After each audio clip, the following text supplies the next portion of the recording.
ప్రమాదకరమైన బల్లుల్ని అక్రమ రవాణా చేస్తున్న ఇద్దరు ప్రయాణికులను విశాఖ విమానాశ్రయ అధికారులు పట్టుకున్నారు. 3 నీలిరంగు నాలుక బల్లులు, మరో 3 వెస్ట్రన్ నాలుక బల్లులను స్వాధీనం చేసుకున్నారు.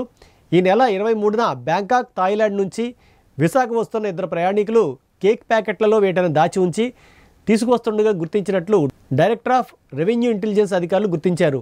డిఆర్ఐ, అటవీ శాఖ అధికారులు సంయుక్తంగా నిర్వహించిన సోదాల్లో వీటిని ఐడెంటిఫై చేసినట్లు చెప్పుకొచ్చారు. స్వాధీనం చేసుకున్న బల్లులను డిఆర్ఐ ఆఫీసర్లు ఎయిర్పోర్ట్ పోలీసులకు అప్పగించారు. అనంతరం వన్యప్రాణి సంరక్షణ చట్టం సహా అన్య దేశాల అటవీ జంతువుల అక్రమ రవాణా సెక్షన్ల కింద కేసులు నమోదు చేశారు.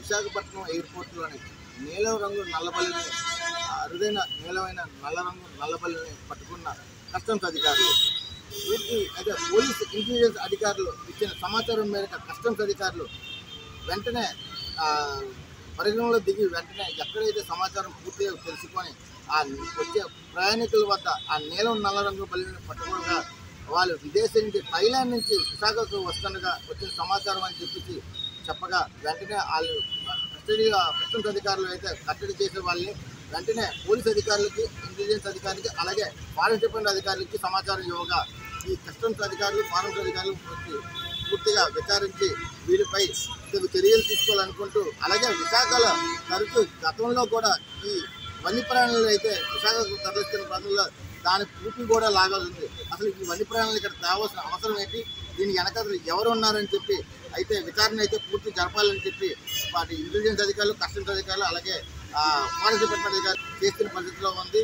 దీనికి పూర్తి సమాచారం ఇచ్చే వరకు బయటికి ఏమాత్రం తెలియకుండా కొద్దిగా రహస్యంగా ఉంచాలి అన్నప్పటికీ ఒక్కసారిగా మీడియాకు కూడా వెలుగులోకి రావడంతో తరచూ విశాఖ ఎయిర్పోర్ట్లోని ఇలాంటి ఎన్నో జరుగుతున్నప్పుడు కస్టమ్స్ అధికారులు ఇప్పటికీ పూర్తిగా కళ్ళు తెరుచుకొని ఇలాంటి పట్టడంలోనే అయితే సక్సెస్ అయ్యారని చెప్పి మనం గొప్పతనంగా చెప్పుకోవచ్చు.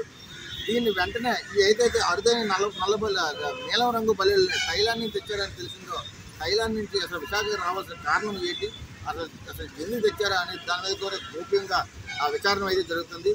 అయితే ఈ నల్ల బల్లుల్ని వెంటనే ఎయిర్పోర్ట్ పోలీసుల అధికారులు అయితే వెంటనే దీన్ని స్వాధీనం చేసుకొని వాళ్ళ స్వాధీనంలో ఉంచుకొని ఆ తర్వాత దీన్ని పూర్తిగా మన ఫారెస్ట్ డిపార్ట్మెంట్ అధికారులకి అందజేసే పరిస్థితిలో ఉంది. ఈ విచారణలో ఈ నల్లబల్లులతో పాటు ఆ దొరికిన నిందితుల్లో కూడా పూర్తి విచారణ చేసి అప్పుడే దీన్ని ఒక వెనకాతలు ఎంతమంది ఉన్నారు, ఎవరు ఉన్నారని చెప్పి తెలుసుకునే ప్రయత్నం కూడా చేద్దామని చెప్పి అధికారులు అయితే చెప్తున్నారు. మీడియాకి అయితే ఇప్పుడు చెప్పే పరిస్థితుల్లో కూడా లేదని చెప్పి అధికారులు అయితే చెప్తున్నారు. ఘటనలు అయితే మనం విన్నాం. మరిన్ని వార్తా విషయాల కోసం D5 న్యూస్లో కెమెరామ్యాన్ రామ్తో ఈశ్వర్ రెడ్డి, D5 న్యూస్ వైజాగ్.